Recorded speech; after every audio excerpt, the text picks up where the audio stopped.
Bueno, lo primero, muchísimas gracias a todos los ponentes. La verdad es que da gusto este nivel de debate, este nivel de discusión. Da gusto, ¿no?, que estemos ahora mismo en un momento en el que los impuestos han bajado a la tierra y se está debatiendo sobre ello. Pero sobre todo da gusto hablar con gente con la que sus apreciaciones van incluso con unas comillas, ¿no? Quiero decir, el rigor es tal que llega hasta si hay que poner unas comillas o no unas comillas. Obviamente estamos a años luz del debate político que hay, por lo menos en la Asamblea de Madrid.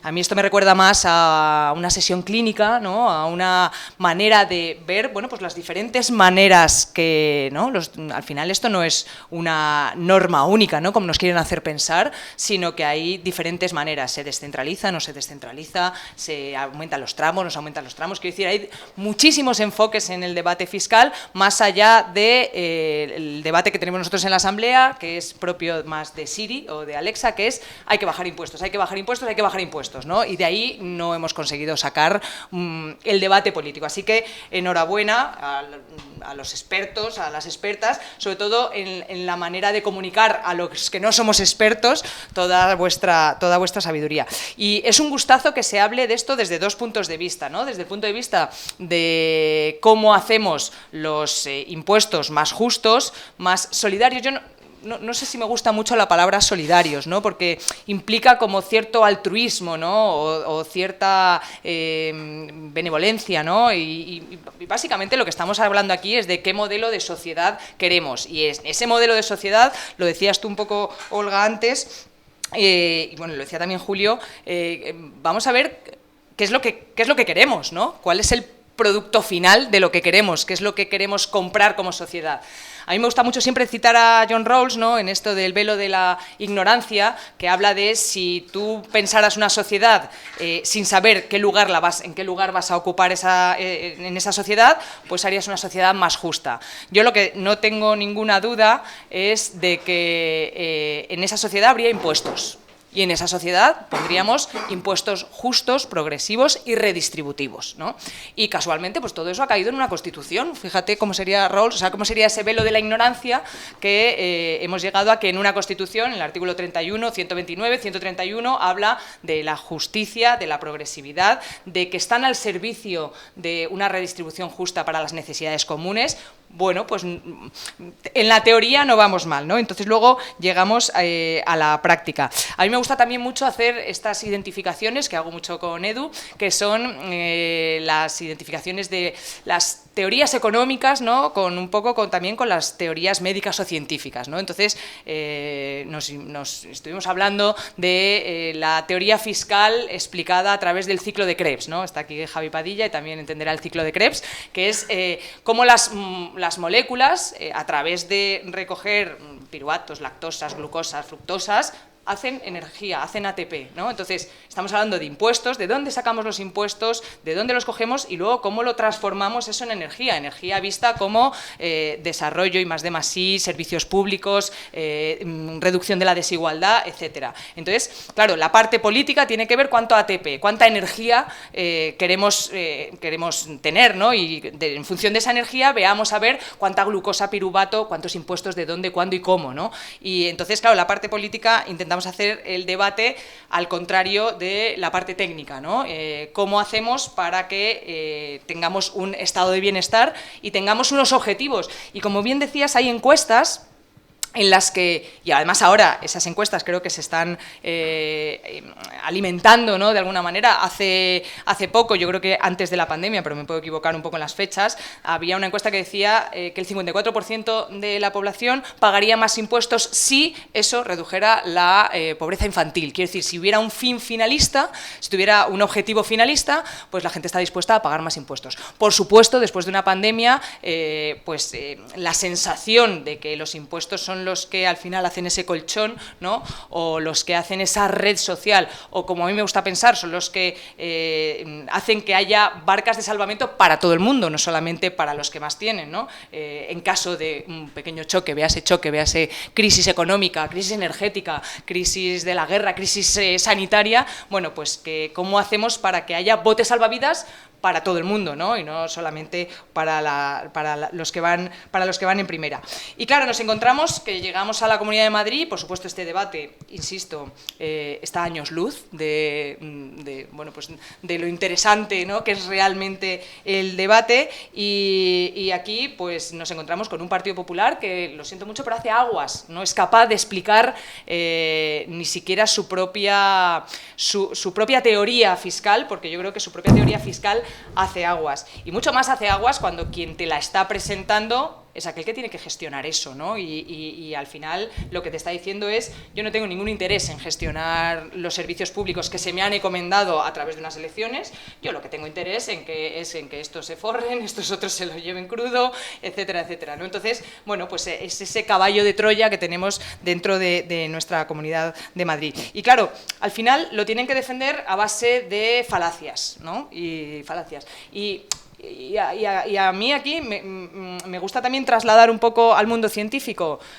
Cuando a un científico se le pilla una falacia, no vuelve a aparecer en los paneles científicos. Cuando un científico, o cuando una publicación, o cuando un laboratorio saca un estudio que es falso, claramente falso, no vuelve a aparecer. Es primero desprestigiado y luego no vuelve a aparecer en ningún panel, ¿no? Y sin embargo, en las teorías económicas y en las teorías políticas con respecto a, en este caso, la fiscalidad, pero con respecto a la desigualdad o con respecto a otros muchos temas, pues aquí la mentira campa a sus anchas y las falsedades y las falacias están encima de la mesa constantemente, ¿no? Además, con soluciones mágicas, ¿no? Soluciones mágicas de que si los ricos se les bajan los impuestos, mágicamente se recauda más. Si a los ricos se le bajan los impuestos, la economía mejora, ¿no? También propuestas que no están basadas en ninguna evidencia científica, y es más, están basadas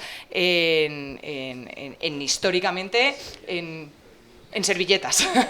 Vale, están basadas en servilletas y en cálculos falsos, ¿no? Bueno, pues esto es lo que nos tenemos que encontrar todos los días o todos los jueves en la Asamblea de Madrid, y todos los días un poco también en los titulares, ¿no?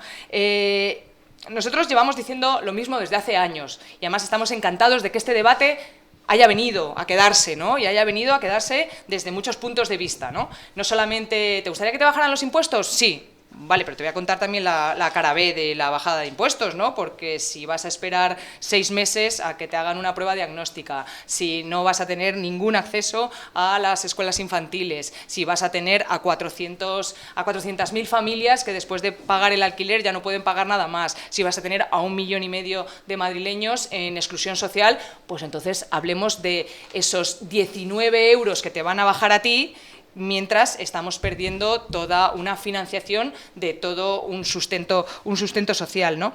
Y claro, no solamente estamos hablando desde el punto de vista moral, ¿no? Porque yo creo que esto es interesante. No solo hablamos de la solidaridad, de la justicia social, es que es un lastre económico, ¿no? Es un lastre económico. Y hace poco, bueno, está la teoría, que obviamente no os voy a contar, porque aquí todos sabéis la teoría del goteo, ¿no? Que es curiosa, porque dice, no, cuando la copa de arriba esté tan llena, empezará a gotear, ¿no?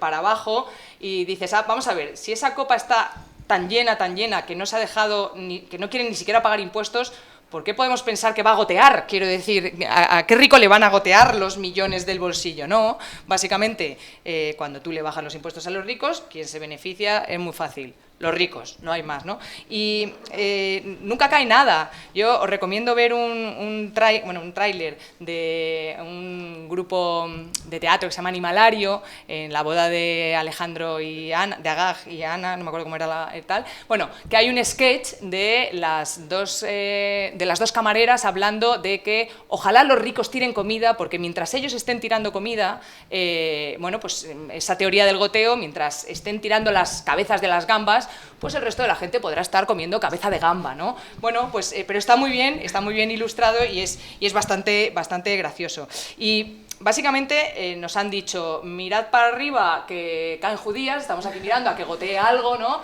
Y realmente es mirad para abajo que nos están quitando los garbanzos, ¿no? Estamos perdiendo todo nuestro patrimonio social y nuestro patrimonio público que nos permite sostenernos y reconocernos como sociedad. Hace 4 meses el presidente de Estados Unidos, Biden, después de 50 años de seguir esta teoría, ¿no?, del goteo, dijo literalmente: es hora de poner un clavo en el ataúd de la economía por goteo, porque no funciona, ¿vale? Y claro, vuelvo otra vez a la parte científica, es que no hay ni una sola terapia que no funcione que aguante 50 años, ¿vale? No hay ni una sola teoría científica que sea falsa y que aguante 50 años como está aguantando aquí. Y esto tiene que ver con una propaganda absolutamente obscena y una propaganda absolutamente falaz, ¿no?, de la parte política de los impuestos. Ahora mismo, en esta frase que resume prácticamente el cambio de tendencia, ¿no?, vamos a poner un clavo en el ataúd, es bastante gráfica, yo creo, pues ahora mismo están en poner ese clavo el Fondo Monetario Internacional, el Banco Central Europeo, Bruselas, la mayoría de los gobiernos europeos, menos 2 personas, ¿no? Liz Truss, en el Reino Unido, bueno, que le ha costado un pequeño ridículo mundial, ¿no? Y la segunda persona es la señora Ayuso, que pese a lo que ha pasado en Inglaterra todavía sigue, ¿no?, dándose cabezazos y defendiendo la misma política fiscal. Bueno, pues efectivamente nosotros desde Mar Madrid sí que queremos seguir poniendo ese clavo al ataúd. Nuestra propuesta, abandonar el negacionismo fiscal, también llamado terraplanismo fiscal, y desde el punto de vista político, además, es que creo que tenemos ejemplos que son perfectamente representativos, ¿no? Uno es las vacunas. Las vacunas creo que representan perfectamente el modelo que nosotros defendemos, ¿no? Hay una crisis sanitaria, las vacunas por diferentes puntos dentro del globo terráqueo han llegado a un punto de financiación pública bastante alto y llegan a ser de alguna manera un elemento universal, lo pagamos entre todos y se empieza a vacunar por los que más lo necesitan, ¿no? Yo creo que este es el ejemplo palmario de por qué nuestro sistema financiero, nuestro sistema fiscal y nuestro sistema social funciona, ¿no? Y en cada vez que hay una de las crisis vemos que la receta que nosotros tenemos es la receta que funciona, aunque es verdad que cada vez que hay crisis lo que hay es un desajuste todavía mayor de esa desigualdad. Según el informe de FOESA, durante la pandemia las rentas más altas se han incrementado un 22%, las rentas más bajas se han disminuido un 18%. Quiero decir que se ha aprovechado una pandemia para aumentar ese gap entre los que más tienen y los que menos tienen. Y bueno, yo creo que ya hemos perdido una década con el impuesto al sol, ya hemos perdido una década creyendo dogmas de fe que son absolutamente falaces. Y yo solo pediría que no nos hagan perder otra década, ¿no? Que nos pongamos a pensar realmente de dónde lo sacamos, cómo lo redistribuimos, si están descentralizados, no están descentralizados, si es efectivo realmente bajar a los tramos más altos, a los tramos medios. Quiero decir, hay muchos tipos de impuestos, muchas maneras de pagarlos, hay muchos tipos de capitales, el capital del trabajo, el capital financiero, hay muchas maneras de abordar este tema y por favor, que este debate sea un poquito, que tenga más altura. Los ricos van a pagar sí o sí, yo no tengo ninguna duda. Nosotros, obviamente, ya lo hemos propuesto muchas veces, pero lo volvemos a proponer, que el impuesto al patrimonio que se pague en Madrid, ¿no? Y que ese impuesto al patrimonio repercuta realmente en los servicios públicos de Madrid y en el desarrollo y el futuro de Madrid, porque son los impuestos el cemento social, hablabais antes, pero son también el cemento del futuro, son también el cemento de lo que queremos construir como sociedad. Y con ese patrimonio no solamente estamos defendiendo lo que ya defendemos siempre, nuestros servicios públicos, etcétera, etcétera. Es que nosotros creemos que los impuestos salvan vidas, los impuestos hacen que cuando abras el grifo tienes agua, los impuestos te van a buscar en un accidente de tráfico, los impuestos te dan seguridad en las calles, te iluminan las calles, los impuestos investigan las vacunas, los impuestos educan en matemáticas, en filosofía y en literatura. Quiero decir, los impuestos son realmente lo que cada vez que te levantas, cualquier servicio que tú tengas o cualquier cosa que tú puedas reconocer como identitario de tu sociedad, está pagado con impuestos. Son los que contestan al 112 cuando llamas, son los que contestan al 016, al 091. Quiero decir, lo que hay detrás son impuestos, ¿no? Y entonces ese es el sustrato social en el cual tenemos que pensar si queremos que nos contesten detrás del 112 o no queremos que nos contesten. Así que nuestra propuesta, que siempre ha sido la misma, no bonificar el impuesto de patrimonio y de sucesiones, porque eso nos supone una mayor desigualdad y además nos supone una rebaja, ¿no?, en nuestros servicios sociales, en una comunidad en la que somos los que menos invertimos en sanidad, los que menos invertimos en educación, los que menos invertimos en políticas sociales, los que tenemos las tasas más altas universitarias, etcétera, etcétera. Pues, hombre, pues somos la comunidad más rica y somos los que menos invertimos en nuestras cosas, entre medias alguien se lo está llevando. A mí me da, o sea, esto ya sin un debate muy experto, aquí hay un gap entre medias en el que alguien se lo está llevando. También nosotros proponemos un impuesto a las viviendas vacías, ¿no?, porque consideramos que también los impuestos tienen que servir como palanca para fomentar determinadas políticas, y la política del poner en el mercado las viviendas vacías para que baje el alquiler y la política para que con lo recaudado de ese impuesto a las viviendas vacías repercuta en rehabilitar vivienda o en hacer vivienda social, pues hemos calculado que pueden ser unos 100 millones que pueden repercutir en, bueno, pues en cambiar un poquito esa estructura, ¿no?, esa estructura social y ese problemón de primer orden que tenemos ahora mismo, en concreto la Comunidad de Madrid, que es la vivienda. El otro día no sé si visteis, porque se hizo viral un vídeo de Sam Bartram, que es un portero de 1937 que bueno, pues en un día de niebla se quedó 15 minutos esperando a que llegara, ¿no?, a que llegara el partido, cuando el partido se había suspendido, ¿no? Y entonces se le ve al hombre ahí en la niebla esperando a que llegue. Bueno, pues esto yo creo que es lo mismo que le pasa a Ayuso y al Partido Popular con el tema de los impuestos, ¿no? Están ahí esperando cuando no se han dado cuenta que el partido ya se ha acabado, no ha empezado, estamos en otro lado, estamos jugándolo en otro sitio, sobre cómo somos capaces de sostener una sociedad. Y no me gusta lo de solidaridad porque parece como si los ricos hubieran vivido ajenos a la sociedad, ¿no? No, págalo solidariamente, tú esto te lo has currado, ¿no?, ajeno totalmente a una sociedad, cuando hay una parte que es de la sociedad que te ha permitido de alguna manera hacerte millonario, muchas veces, bueno, pues no todas las veces no todas las veces de una manera que nos hubiera gustado, ¿no?, en la sostenibilidad de nuestro planeta, en la sostenibilidad de nuestra sociedad, etcétera, etcétera. Bueno, pues de alguna manera tiene que haber cierto feedback de reconocimiento a la sociedad que te ha permitido, de alguna manera, incrementar el patrimonio de esta manera, ¿no?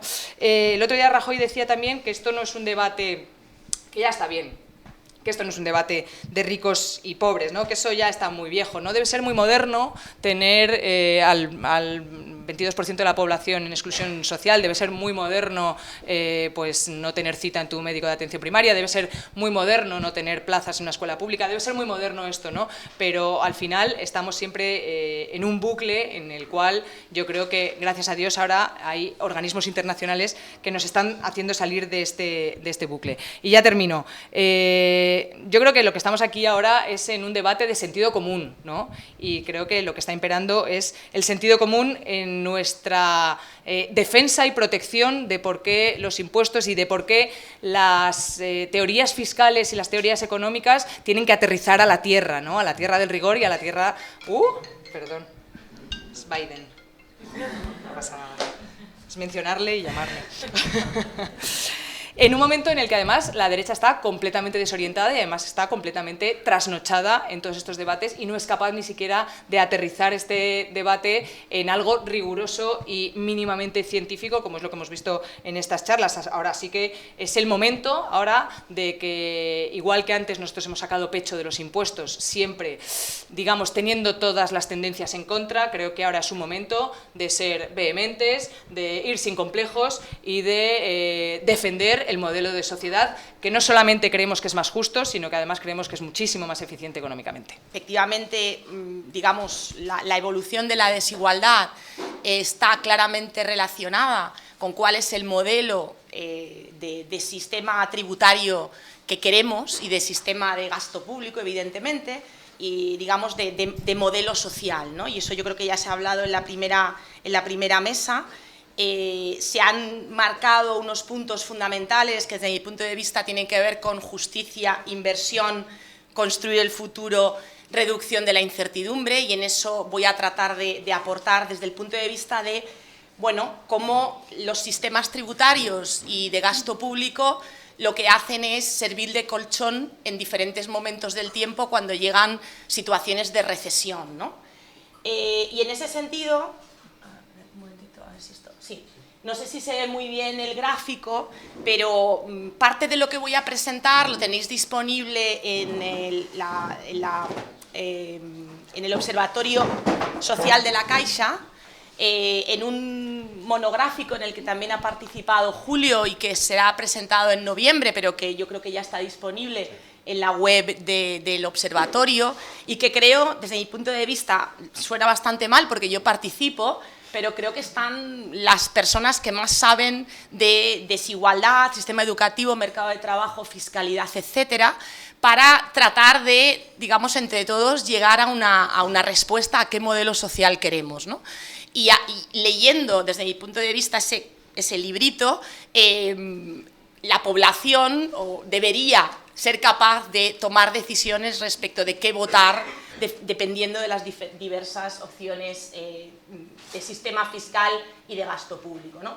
Lo que vemos aquí es que la desigualdad crece más en las recesiones. Ahí tenéis las barras rosas de renta de mercado. La rosa es la renta de mercado, es decir, antes de la actuación del Estado, y la renta disponible después de impuestos y prestaciones. Lo que vemos claramente es que tenemos un sistema que actúa de colchón, es decir, los cambios son claramente inferiores cuando tenemos en cuenta la renta disponible, y aquí vemos lo más interesante ahora en España, afortunadamente, es que tenemos datos desde el año 73, con las encuestas de presupuestos familiares, que eran muy potentes, y que después los podemos conectar medianamente con la encuesta de condiciones de vida, que tiene algo menos de potencia estadística, pero que nos permite evaluar ya pues 5 décadas, ¿no? Y ahí es donde realmente se ven las tendencias. Y en este sentido creo que es muy importante, precisamente algo que habéis comentado en la mesa anterior, reducir la idea cortoplacista, ¿no?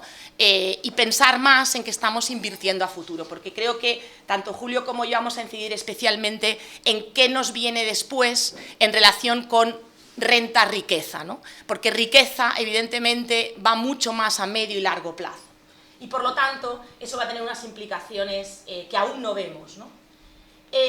Algo que quería reseñar, que quizás se conoce menos, es que en esa radiografía de medio siglo de desigualdad en España, y luego os presentaré algunos datos para Madrid, lo que estamos viendo es que uno de los puntos clave en cuanto a la pérdida de potencia adquisitiva y de bienestar de la población es la pérdida de peso de lo que llamamos habitualmente clase media-baja en términos económicos. Es verdad que sociológicamente se podría clasificar utilizando ocupación, utilizando educación, y serían otros aspectos de la clase media, obviamente, importantes, no lo niego. Desde el punto de vista de los economistas, digamos, los ingresos marcan fundamentalmente ese bienestar, según lo medimos, y lo que estamos viendo es una pérdida de peso de esa clase media-baja muy importante. Lo podéis ver ahí en la línea naranja, como desde el año 73, evidentemente esto es una visión relativa, dividimos la población en clase baja, clase media-baja, clase media-alta y clase alta. La división en estos dos grupos dentro de las clases medias es muy importante porque precisamente la clase media-baja es lo que llamabais antes, los impuestos son el cemento de la civilización, la clase media-baja es el cemento de la igualdad. A mayor clase media-baja, mayor igualdad esencialmente en las sociedades desarrolladas. Y para que veáis ahora precisamente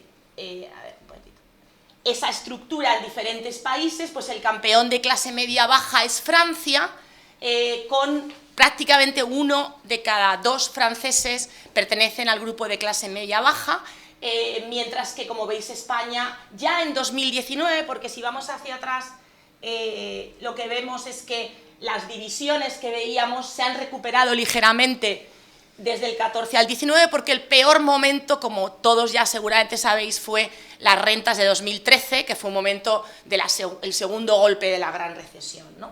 Y como veis aquí, pues en el modelo social de estos distintos países, Alemania, Francia, Reino Unido, Dinamarca, Suecia, ¿no?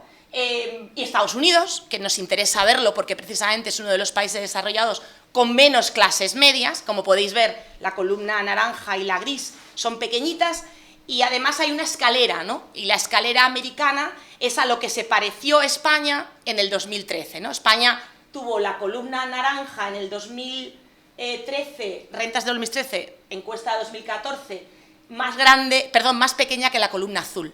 Ese fue un momento, desde nuestro punto de vista, clave, como lo podéis ver ahí, ¿no? El azul es más alto que el naranja. Y eso nos indica que se estaban deslizando las clases medias bajas hacia las situaciones de pobreza, ¿no?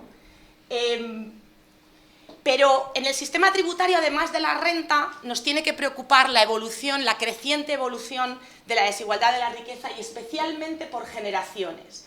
Utilizando la encuesta financiera en las familias del Banco de España, lo que podéis ver ahí es que la mediana de riqueza neta en euros corrientes por grupos de edad tiene un impacto, digamos, muy negativo en los grupos más jóvenes, ¿no? Especialmente las columnas azulita, que son los menores, perdón, ahí pone mayores, pero es menores de 35 años, 35 y 44, todo el mundo aumenta por el impacto de la burbuja inmobiliaria, ¿no? Como veis, las columnitas son más altas entre el 2005 y el 2008, pero si veis la evolución de los colores, claramente el color azul oscuro de la izquierda ese la acaba desapareciendo prácticamente, ¿no? Y eso es básicamente la media de riqueza que se tiene en un momento del tiempo en determinados grupos de edad de la encuesta, como digo, financiera de las familias. Entonces, lo que vemos es un notable crecimiento de la desigualdad de la riqueza entre las distintas generaciones, y si lo veis en el gráfico de la derecha, pues todavía se ve mejor, ¿no? Porque son a la misma edad diferentes momentos del tiempo, y lo que vamos viendo es que de la primera de 2002, que es la negra, a la última de 2017, que es la roja, ha habido un deslizamiento, ¿verdad?, en porcentaje de riqueza neta media hacia la parte más envejecida de la población, ¿no? Y esta brecha es la que en particular preocupó muchísimo a todo el grupo de expertos del Libro Blanco, y también está ligada obviamente con las propuestas de mantenimiento de los impuestos sobre la riqueza, porque van a ser a futuro mucho más importantes de lo que lo son a día de hoy, ¿no? Desde nuestro punto de vista. Me gustaría resaltar que en general trabajamos poco con las comunidades autónomas, los que estudiamos desigualdad y pobreza, porque las bases de datos son muy limitadas. Yo tengo la esperanza de que esto cambie, pero en realidad muchos de los análisis que querríamos hacer en diferentes comunidades autónomas no lo podemos hacer porque la encuesta de condiciones de vida tiene unas limitaciones de muestra muy importantes. Algunas comunidades han ampliado la muestra, pero Madrid no es una de ellas. Y por lo tanto, algunas de las, por ejemplo, la evolución de la derecha, donde es la evolución de la desigualdad, medida solamente con el S80, S20, que es pues cómo se reparte el total de renta entre el 20% más rico y el 20% más pobre, ese qué trozo de tarta tiene el 20% más rico respecto del 20% más pobre, es decir, 5 veces, 6 veces, 7 veces, ¿no? Ahí podéis ver, estos son datos directamente del INE, ya os digo, porque en general nosotros somos algo reacios a partir la muestra por comunidades porque la evolución temporal, digamos que tiene saltos no explicables, y eso tiene que ver con que la muestra es pequeña, y entonces la fiabilidad es baja. Esa es justamente lo que me gustaría ligar a lo que habéis hablado antes de información y rendición de cuentas. Una Comunidad de Madrid debería tener una encuesta propia, pero bueno, si no es propia, al menos un complemento a la encuesta de condiciones de vida europea, ¿no? Y ahí podéis ver que la desigualdad de bienestar según ingresos en la Comunidad de Madrid está en el grupo alto. Es verdad que los territorios, lógicamente, más urbanos tienden a tener mayor nivel de desigualdad, eso no lo podemos olvidar, pero es verdad que en Madrid se identifica un proceso de incremento de desigualdad, sobre todo del 14 en adelante. Si lo veis, destaca de las otras dos comunidades que están por delante en este índice de desigualdad, S80, S20, que es la Comunidad Valenciana y Cataluña, ¿no? Pues Madrid destaca especialmente entre el 15 y el 19, específicamente. Ese segundo golpe fue más importante en términos de desigualdad en Madrid.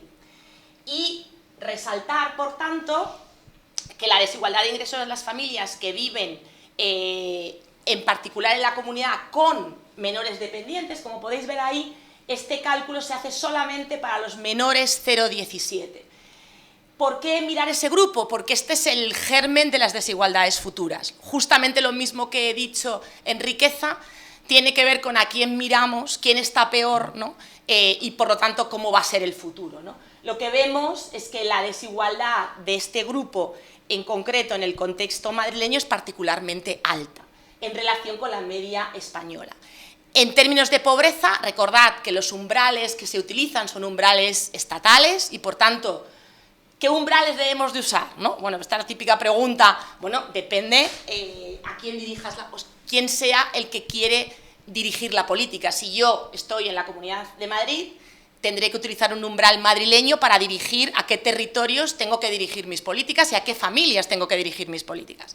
Si estoy en un nivel estatal, tengo que ver qué comunidades autónomas, ¿no?, necesitan más ayuda para un nivel de renta más cohesionado, si es que queremos la cohesión estatal, por supuesto. Entonces, utilizando un umbral estatal, que obviamente, dado que Madrid es una comunidad rica en términos de renta per cápita, es un umbral más bajo, digamos, del que sería el umbral madrileño propio, pues Madrid tiene una tasa de pobreza inferior en términos de menores, como veis ahí, porque bueno, ahí se utiliza también la exclusión social, pero básicamente está muy guiado por el umbral de renta, ¿no? Y lo que sí preocupa es que desde el año 2010 al 2020 Madrid converge a las tasas españolas. Quiero decir, estamos empeorando en términos relativos. Y si miramos quién declara llegar a fin de mes con dificultad, pues nos encontramos un resultado parecido. Hay comunidades también urbanas, como puede ser País Vasco especialmente y Aragón, que están abajo del todo, mientras que Madrid se coloca en la zona medio-alta de la dificultad para llegar a fin de mes, siempre focalizando en hogares con menores dependientes y, por tanto, preocupante para el futuro, ¿no? Y simplemente por resaltar en global, si miramos no hogares con menores, sino a todos, pues Madrid también se coloca incluso algo más arriba en las dificultades para llegar a fin de mes, en contraste con comunidades que están un pelín por debajo en renta per cápita, pero muy cerca de Madrid, como puede ser concretamente el País Vasco, ¿no? Bueno, nuestro sistema tributario, y si leéis el libro blanco, podéis, esto forma parte de la introducción, del primer, digamos, el diagnóstico del libro blanco, pues el sistema tributario español reduce entre el 6 y 10 puntos porcentuales la desigualdad. Ya lo habéis explicado realmente en la primera mesa, no me voy a centrar específicamente en eso, y evidentemente los impuestos son la figura tributaria con mayor incidencia sobre esa distribución de los ingresos en todos los países de nuestro entorno, ¿no? Pero bueno, no me voy a centrar en eso. Ya también se ha hablado que lo que tenemos es un déficit público estructural, que ese desequilibrio entre ingresos y gastos no se puede mantener. Necesitamos cerrar ese desequilibrio, elegir cuánto gasto queremos, pero evidentemente a la vez cuánto ingreso necesitamos para cubrirlo. No me voy a centrar más en eso. Evidentemente, la capacidad redistributiva depende de dos factores clave, no nos centremos solamente en uno. Tenemos la progresividad, es obvio que el sistema más progresivo tendrá más capacidad redistributiva, pero el nivel de progresividad, si ahí nos comparamos con el resto de países de la Unión Europea, podéis ver la columna azul, estamos en la parte medio alta, habría que hacer un análisis por comunidades autónomas, refiriéndome a lo que ha comentado antes Amadeo, ¿no?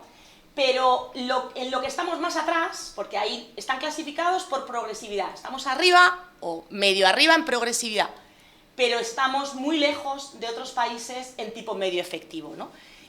Por tanto, la dimensión del sistema es pequeña y todo lo que sea reducir la dimensión del sistema a nivel de comunidades autónomas va en contra del proceso redistributivo, ¿no? Esencialmente. Bueno, simplemente unas notas respecto a los retos del sistema tributario español que vienen, en realidad, aquí me convierto en representante, digamos, del libro blanco del comité de expertos, ¿no? Porque, bueno, nosotros lo que dijimos en el texto, que yo resaltaría que es un texto tremendamente consensuado por mucha gente, que sabe mucho más y mucho más que yo de fiscalidad, porque yo en realidad trabajo en desigualdad y pobreza y obviamente en redistribución, pero no específicamente, no soy fiscalista, digamos.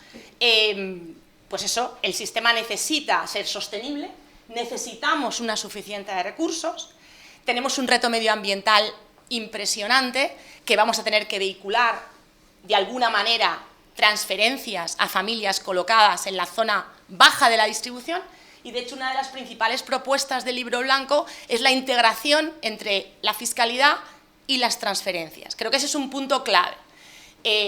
No sé si las reformas que está planteando el Gobierno en estos días en cierta medida puedan ir en ese sentido o no, pero desde luego ese es uno de los mensajes fundamentales del libro y es que si queremos hacer política pública sensata no podemos tratar los impuestos y las prestaciones de forma separada, entre otras cosas porque además después se producirán las típicas situaciones de no, yo es que como estoy en el 20% más pobre recibo esto y cobro esto y el que tiene 10 euros más resulta que no lo recibe y eso genera una tensión social en la cola baja desde mi punto de vista tremenda. Es más, habiendo visto que las clases medias bajas son precisamente las grandes paganas de la gran recesión, sería llover sobre mojado, porque precisamente si tengo un ingreso mínimo vital que está focalizado sobre el 10% más pobre y después a los de las clases medias bajas que han perdido todo lo que os he enseñado, no reciben absolutamente nada del sistema y no tributan, pues se van a sentir fuera del sistema, porque es que lo están, efectivamente, ¿no? Entonces no nos podemos olvidar de los escalones superiores. Tenemos que tener un ingreso mínimo vital, pero también tenemos que tratar bien a las clases medias bajas, que son el cemento, pegamento de la desigualdad. Lo que le pase a ese grupo marcará la evolución de la desigualdad en cualquier país y en cualquier región, ¿no? Bueno, y el reto medioambiental además justifica precisamente eso, porque si tenemos un sistema integrado de IRPF, impuestos en general, riqueza y renta y prestaciones, podremos vehicular prestaciones a aquellos que estén haciendo mayor esfuerzo en la transición energética, porque realmente la transición energética es claramente regresiva. Va a ir en contra de precisamente esos grupos. Si no tienes herramientas para transferirle, es decir, no tienes un sistema informático montado, bien montado y que junte ambas cosas, transferencias e impuestos, no podrás hacer política pública, porque no sabrás a quién hacérsela, ¿vale? No tendrás las herramientas. Por supuesto, creo que he incidido bastante en que otro de los retos es la equidad, sobre todo la equidad vista de aquí en adelante. No nos olvidemos de la riqueza, que va a marcar fundamentalmente las desigualdades futuras. No tanto la renta, que también, pero especialmente la riqueza, que va además a producirse una transmisión de elementos patrimoniales de una generación que acumuló relativamente más que otras previas en España y eso va a generar desigualdades muy potentes. ¿Vale? Y bueno, ahí están también enumerados 4 retos que simplemente recordar que el artículo 31 de la Constitución dice que debemos sostener los gastos públicos de acuerdo con la capacidad económica. Ups, qué bonito. Vale. Y que debemos hacer una asignación equitativa de los recursos públicos, ¿no? Y por tanto, pues es que no hacemos más que seguir lo que dice la Constitución española, ¿no? Mejor integración de políticas, ingresos y gastos, creo que este punto es absolutamente clave y fundamental, y evidentemente buscar la función asignativa y redistributiva, pero también estabilizadora. Es decir, hay que transmitir a la población que los ingresos y los gastos públicos estabilizan sus ingresos, reducen su incertidumbre. Eso es lo fundamental, además de la justicia. Porque no nos olvidemos, perder, ganar, no es algo que alguien quiera, sobre todo perder. Es un impacto muy grande, sabemos. Los que hacen economía del comportamiento saben perfectamente que perder renta duele mucho más que ganar la misma renta, genera felicidad, ¿no? Es decir, y eso le ha pasado a la clase media baja española. Y nada, bueno, ya me conecto espero con Julio, y estas son un poco pues, el resumen de las propuestas del libro blanco, que las podéis ver en el documento. Yo os animo a que leáis algunos capítulos, sé que tiene 800 páginas, pero creo que el diagnóstico que compartimos Julio y yo, y después IRPF, IVA, imposición de la riqueza en particular, merecen la pena. Entonces, bueno, es verdad que también el medioambiental, ¿no? Así que os animo a que en las noches de insomnio utilicéis el libro blanco para dormiros. Y conecto con esto con Julio y termino. Gracias. Buenos días, muchas gracias por la invitación, es un placer. Les confieso que no sabía muy bien cómo organizar mi presentación, y al final he optado por organizarla en torno a este título: la descentralización tributaria, situación actual y posibles avances. Es decir, voy a hablar de fiscalidad, voy a hablar de la Comunidad de Madrid, pero no solo de Madrid, sino Madrid en el contexto, en el marco de las comunidades de régimen común. Voy a hablar también del libro blanco, pero no solo del libro blanco. Y como soy el último, pues voy a tener que volver sobre algunos de los temas que ya se han tratado. En todo caso, espero ser capaz de ofrecer alguna idea complementaria que pueda resultar de utilidad. Me voy a centrar en estos tres aspectos: la situación actual de la descentralización tributaria, qué posibles vías de avance tenemos en este momento, y dentro de esas vías de avance, cómo armonizar la imposición patrimonial, la imposición personal sobre la riqueza, que está entrecomillada porque nuestros colegas juristas ya nos advirtieron que era impropio hablar de armonización de tributos que son del propio Estado.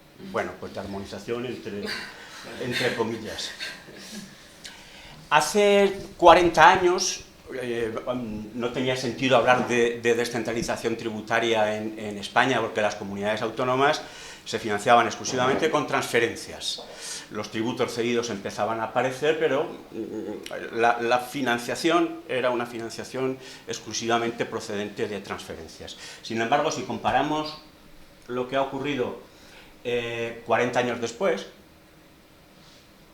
es que ahora las comunidades participan en porcentajes significativos en casi todos los impuestos del sistema fiscal, y no solo eso, sino que además tienen la capacidad, y la han ejercido, de crear sus propios impuestos, incluida Madrid, aunque ahora no haya renunciado a ellos.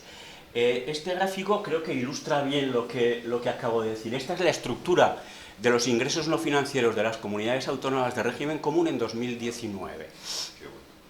En verde ven que prácticamente el 80% de los ingresos no financieros son tributos cedidos o tributos propios de las comunidades autónomas.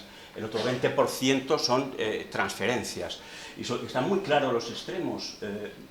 Madrid se financia exclusivamente con sus tributos. Es decir, lo que hace es aparecer una parte negativa, porque sus tributos representan prácticamente el 120% de sus ingresos no financieros. Lo mismo que Baleares, con menor exceso. Y si vamos al otro lado y dejamos al margen Canarias por las peculiaridades de su régimen financiero fiscal, este dato no es representativo de la situación fiscal canaria, bueno, pues tenemos a Extremadura o a Castilla-La Mancha con porcentajes más próximos al 50%, pero el dato agregado, desde luego, es extraordinario. Hay un enorme grado de descentralización tributaria en la actualidad. Además, las comunidades autónomas no solo participan en casi todos los impuestos del sistema fiscal, sino que además disponen de competencias de gestión y normativas, y las ejercen, las están ejerciendo. Y voy a presentar, por hacerlo desde otra perspectiva a la que se ha hecho ya en las presentaciones anteriores, lo que hago es comparar la recaudación real de las comunidades autónomas con la recaudación normativa. La recaudación normativa, como saben, es la que fija el sistema de financiación para calcular las transferencias. Es una especie de recaudación potencial, de tal manera que las transferencias cubren a donde no llega una comunidad con esa recaudación potencial. Recaudación potencial o normativa, que es cierto que no en todos los impuestos se calcula como debería, ¿eh? Pero bueno, nos da una pista de que efectivamente en todos los impuestos las comunidades autónomas están ejerciendo sus competencias normativas, y agregadamente a la baja, salvo en el impuesto especial sobre determinados medios de transporte, que si yo no recuerdo mal ahora solo se puede ejercer al alza a través de recargos. En claro está el impuesto sobre el patrimonio, porque este dato, como saben que ahora, y esto es muy importante, el impuesto sobre el patrimonio no forma parte del sistema de financiación, pues ya no tiene recaudación normativa y la he tenido que calcular yo. Es muy significativo el dato de los tributos sobre el juego, no lo conozco, pero me temo que aquí simplemente la recaudación normativa no es realista, y por eso se van tanto todas las comunidades autónomas. Y este es el dato por comunidades autónomas, nuevamente, comparando recaudación real y normativa.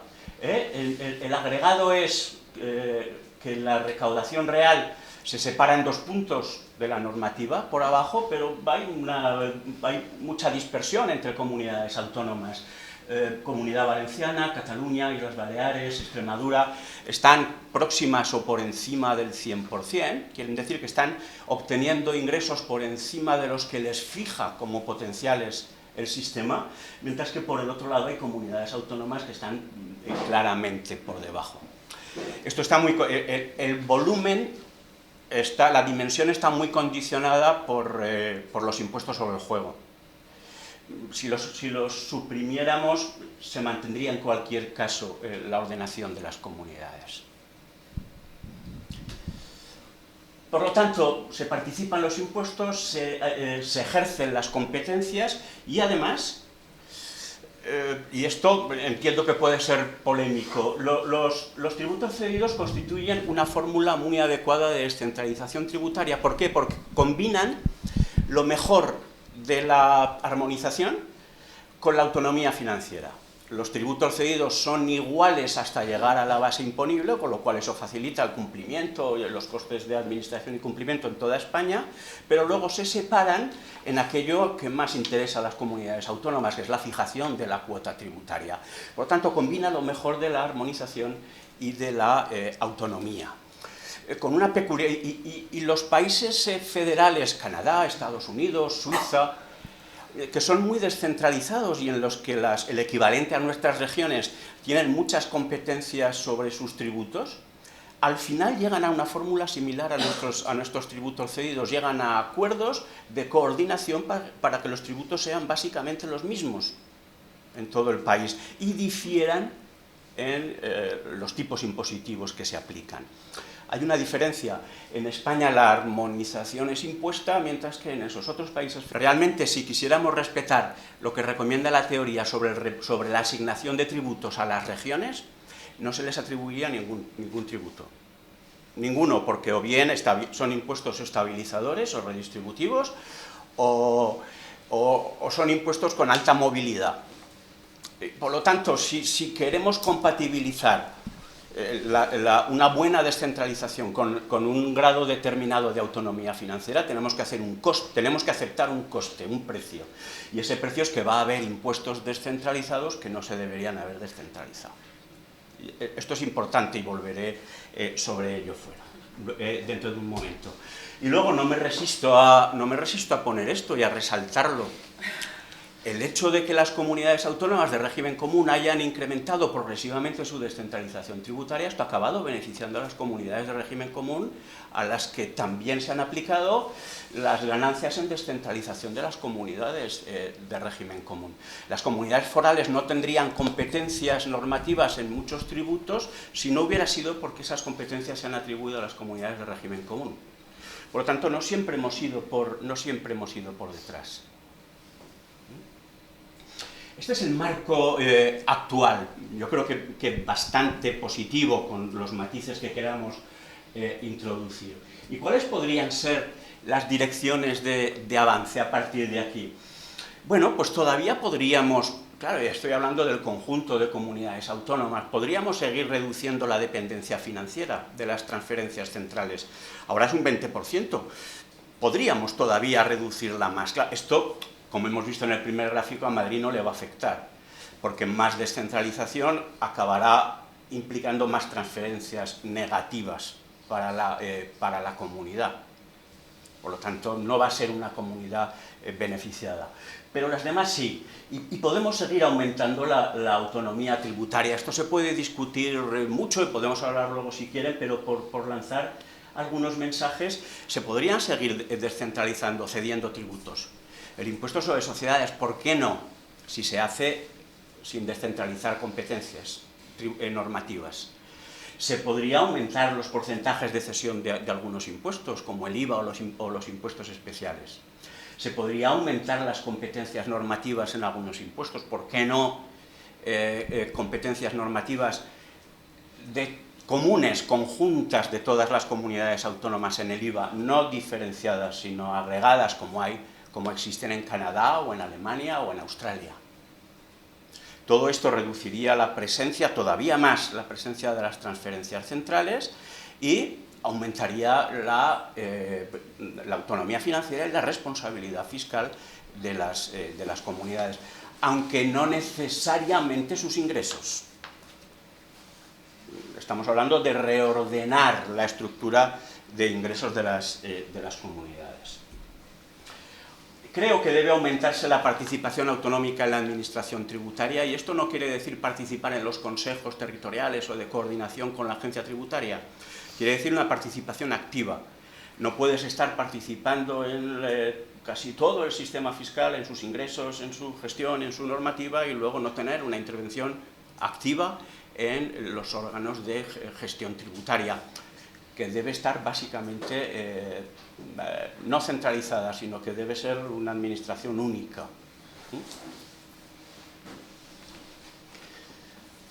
De esto lo decimos habitualmente y no hemos hecho nada nunca. Habría que aumentar la visibilidad de los tributos y también de los servicios autonómicos. Claro, las encuestas muestran regularmente que los españoles no sabemos ni a quién pagamos los impuestos, ni de quién recibimos los servicios. Y pensamos que el impuesto sobre el patrimonio, sucesiones o sobre la renta es básicamente central y que la sanidad y la educación nos la está prestando el nivel central. Solo por casualidad pueden ser efectivas las ganancias de eficiencia que la teoría vincula a la descentralización, si no hay un encaje entre quien paga los servicios y quien los demanda. Solamente la casualidad puede hacer que esto funcione. Por lo tanto, deberíamos dejar claro quién es responsable de los ingresos y de los gastos. Si no, en última instancia, siempre actuará la responsabilidad de última instancia del Estado central, que se verá obligado a garantizar todos los servicios, sin ser siempre su responsabilidad. Y por último, deberíamos tener que dejar de poner obstáculos injustificados a la creación de impuestos propios por las comunidades autónomas. Cada vez que una comunidad autónoma... Habrá impuestos más o menos afortunados y algunos impuestos que no deberían ser autonómicos, sino que deberían ser seguramente nacionales. De acuerdo. Pero una vez que una comunidad autónoma introduce un impuesto propio, la reacción del Estado inmediatamente es cargárselo. Cargárselo, no le gusta al Estado compartir la capacidad tributaria. Y no lo sé, sería un ejercicio bonito de hacer. ¿Cuántas veces le ha dado la razón el Tribunal Constitucional al Estado? No creo que hayan sido muchas. Bueno, y la tercera parte. Bien, y ahora vamos a centrarnos en la imposición patrimonial, en patrimonio, en sucesiones. Y de refilón esto toca también al impuesto sobre la renta, claro. ¿Cómo se podría avanzar en estos impuestos? Ya lo he dicho antes, hay un conflicto entre las recomendaciones teóricas y la autonomía financiera. ¿Por qué? La teoría recomienda que no se descentralicen, y es muy sensata, que no se descentralicen los impuestos que recaen sobre bases móviles, porque las bases reaccionarán moviéndose, y también recomienda que no se descentralicen los impuestos que tengan una finalidad redistributiva, porque quien mejor va a saber llevar a cabo esa función redistributiva es el Estado central, es el nivel central. Por lo tanto, claro, ni patrimonio ni sucesiones deberían estar descentralizados con competencias normativas. Otra cosa sería la recaudación. Claro, lo que pasa es que eso limita mucho la autonomía financiera de las comunidades autónomas, y entonces tenemos que tratar de encontrar un equilibrio entre el cumplimiento, entre hacer una buena descentralización y hacer una descentralización con autonomía financiera. ¿Y cuál es la solución? Bueno, la solución la da la teoría y la da lo que está ocurriendo con el impuesto sobre la renta de las personas físicas, cómo podemos limitar las consecuencias negativas de la descentralización de esos impuestos, estableciendo un impuesto mínimo. Y eso es el tramo estatal del impuesto sobre la renta. Ese impuesto mínimo ya estará garantizando un mínimo de tributación común en todo el país y además la garantía de unos objetivos redistributivos mínimos también en todo el país. Por lo tanto, lo que llamábamos, entre comillas, la armonización. Se ha cuestionado, es a lo que me quería referir ahora, se ha cuestionado desde algunas comunidades autónomas, sobre todo esa armonización, ese impuesto mínimo, desde el punto de vista de que se entiende que es un atentado contra la autonomía financiera. No es cierto ni desde el punto de vista jurídico ni económico. Desde el punto de vista jurídico, estos tributos cedidos son tributos del Estado. Por lo tanto, el Estado tiene la competencia plena, respetando los mecanismos de coordinación, para regular como quiera sus tributos. Y además, aunque afecta, claro, a la autonomía financiera debe ponderarse con otros principios como la coordinación, la solidaridad o el interés general. Por lo tanto, no hay ninguna objeción desde el punto de vista jurídico, pero tampoco desde el punto de vista económico. Desde luego, la competencia fiscal, bueno, pues tiene sus aspectos positivos, puede ser buena para disciplinar al sector público, pero no si es ilimitada, porque cuando es ilimitada, las decisiones que toman las comunidades autónomas sobre sus tributos no están teniendo en cuenta las consecuencias que tienen esas decisiones sobre las políticas tributarias de otras comunidades autónomas. Esto es ineficiente. Desde el punto de vista del bienestar global, esto es ineficiente. Y aquí quería decir algo, matizando lo que comentaba Eduardo antes.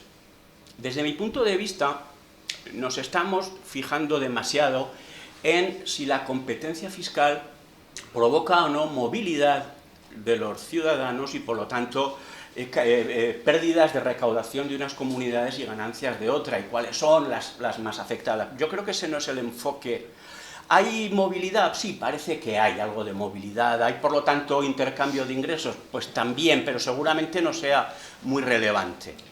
Sin embargo, los efectos siguen siendo muy negativos. ¿Por qué? Porque lo importante desde mi punto de vista es que hay una competencia por imitación entre comunidades autónomas, sin necesidad de moverse. Si una comunidad autónoma reduce sus impuestos, los ciudadanos de las demás comunidades autónomas van a exigir a sus administraciones rebajar esos mismos impuestos, sin necesidad de tener que irse a otra. Y es lo que estamos viendo y lo que se ve en otros países como Suiza. Es la competencia por imitación, la yardstick competition, lo que es relevante. Y más todavía en un país como el nuestro, en el que 40 años después todavía seguimos pensando erróneamente que tenemos que pagar los mismos impuestos en toda España. Y por lo tanto no vamos a aceptar diferencias. Es decir, la competencia la armonización es importante porque lo que busca es evitar que una comunidad autónoma o que desde una comunidad autónoma se determine la política tributaria general, la política tributaria de todo el país. Eso es para mí lo realmente significativo y no si hay más o menos movilidad. Y en esto perdemos todos. Todos. ¿Y cómo evitarlo? Pues estableciendo un impuesto mínimo. No es ningún invento, esto es lo que recomienda toda la literatura y es pues lo que se está recomendando y acordando en el ámbito internacional, por ejemplo. No es nada nuevo. Y en este punto me voy a referir... voy a ir terminando. Es que tampoco sabía que teníamos tan poco tiempo y no había ajustado la presentación. Y aquí entro en el libro blanco y en el impuesto sobre las grandes fortunas como colofón. ¿Cómo llevar a cabo esa armonización? Bueno, el libro blanco plantea 4 opciones y de esas 4 opciones elige una, que es la opción tercera. Muy sencilla, lo que se trata es de establecer límites. El Estado regula, como lo hace ahora, estos impuestos y se establece un límite a la baja, ninguno al alza, al ejercicio por las comunidades autónomas de sus competencias normativas en los impuestos. ¿Vale? Pues un 10% de reducción de aumento del mínimo exento en patrimonio, un 10% máximo de reducción de la cuota o de las bonificaciones y deducciones, con lo cual se está acotando hacia abajo, no hacia arriba, el ejercicio de las competencias normativas autonómicas. Bueno, es una solución. De todas maneras, no creo ser desleal, y ahí está mi presidente, que me puede reñir en caso contrario. No es mi opción favorita. Por 2 motivos, fundamentalmente. Y se refieren a que creo que limita en exceso la autonomía financiera, que podría limitar menos la autonomía financiera autonómica. Por esas 2 razones. Primero, hace al tramo autonómico, a las decisiones autonómicas, las hace dependientes de las decisiones centrales sobre el impuesto. Si el Estado modifica el mínimo exento, las comunidades autónomas tendrán que reaccionar para ajustarse a ese 10% de modificación. Y además, las comunidades no pueden dar el mismo tratamiento al ejercer esa competencia sobre el margen del 10%, no pueden dar el mismo tratamiento a los contribuyentes con menos y con más patrimonio. Supongo que eso es consciente, está limitado, mucho más limitado para los contribuyentes con patrimonios más elevados. Pero bueno, es una opción razonable, sensata, de seguir manteniendo lo mejor de la armonización y lo mejor de la autonomía financiera. ¿Cuál era mi opción favorita? La 2, la segunda. ¿En qué consiste? Bueno, pues consiste en ceder los impuestos patrimoniales como el impuesto sobre la renta. Va a haber 2 tramos. Un tramo estatal, no del 50%, sino del 80% o del 90%, y un tramo autonómico pues del 10% o del 20%, y sobre él tiene competencias amplias, hace lo que quiere, como hace ahora en el impuesto sobre la renta. La recaudación íntegra de las comunidades autónomas, los 2 tramos. Aquí las decisiones autonómicas no están condicionadas por lo que haga el nivel central, y además las comunidades autónomas pueden dar el mismo tratamiento, si quieren, a todos los contribuyentes. Yo creo que esto no es malo. No es malo, tenemos que limitar el ejercicio de la competencia fiscal, pero vamos, no lo limitemos de tal manera que lo hagamos prácticamente inoperante. Y todavía lanzo algo más provocativo. Se podría valorar la conversión de ese pequeño tramo autonómico en el impuesto sobre el patrimonio y en el impuesto sobre sucesiones, se podría valorar la conversión de estos impuestos, dar un paso más en la autonomía financiera y convertirlos en algo próximo a un impuesto propio. Es decir, aumentar todavía más las competencias en ese tramo de las comunidades autónomas. Ya hemos garantizado un mínimo común de recaudación, ya hemos garantizado unos objetivos comunes redistributivos. Valoremos ahora la autonomía financiera.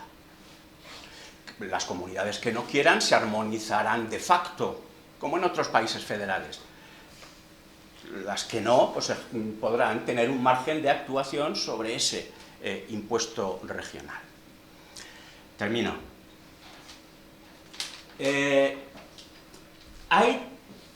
Sea cual sea la opción que se adopte, es fundamental tomar medidas complementarias, y de alguna de ellas ya se ha hablado antes. Primero, hay que regular y aplicar adecuadamente los criterios de residencia, si no, no sirve para nada. Y los criterios de residencia, tal y como se regulan ahora en la ley de financiación, son muy poco operativos.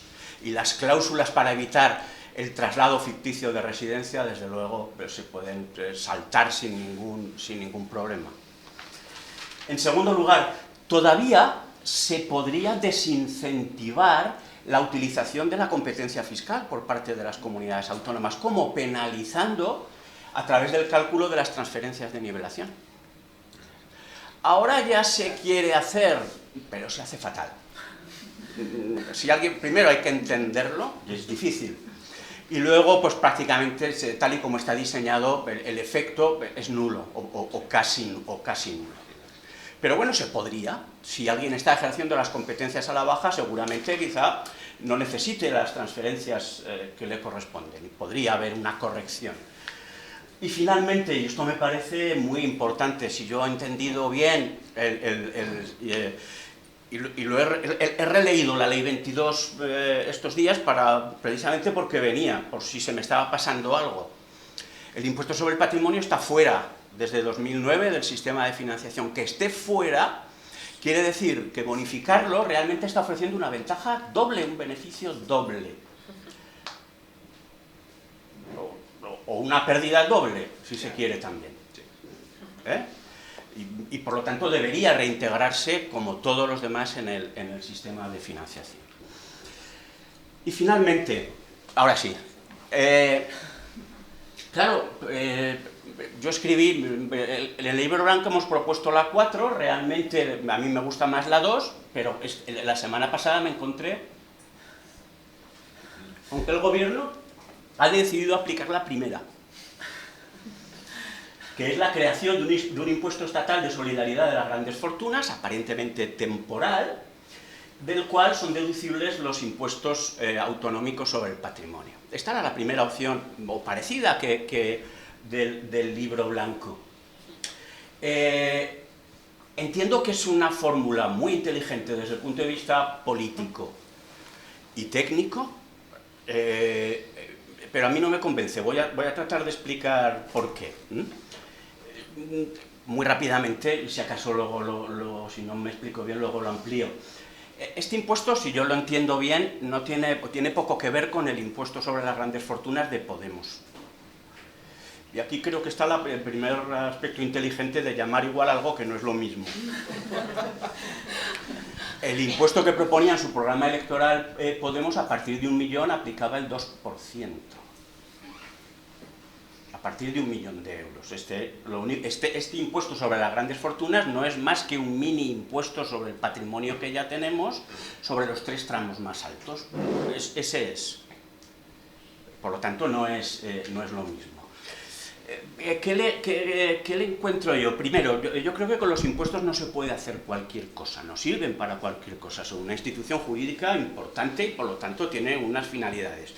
Y aquí no tengo muy claro para qué se utiliza este impuesto. Va a haber ciudadanos que solo van a tributar en el impuesto autonómico, como los aragoneses.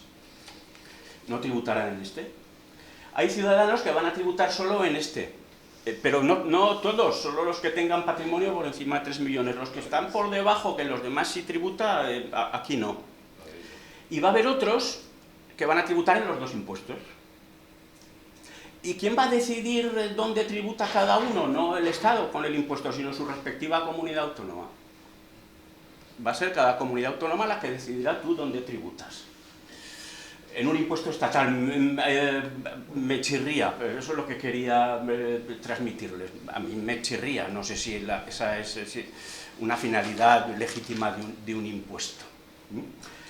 Pero es que además este impuesto resuelve el problema de la competencia fiscal, de hecho, eliminando, no es eliminando, neutralizando totalmente el ejercicio por las comunidades autónomas de sus competencias normativas a la baja en los 3 tramos más altos.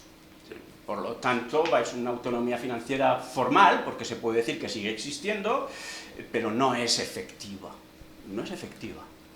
Entonces, ¿por qué utilizar esa fórmula que realmente está eliminando la tributación autonómica en esos tramos, y por qué no aprovechar cualquiera de las otras opciones? Bueno, es una pregunta retórica, ¿Por qué? Porque responde a otras finalidades, pero desde el punto de vista de la armonización creo que desde luego no es un enfoque adecuado.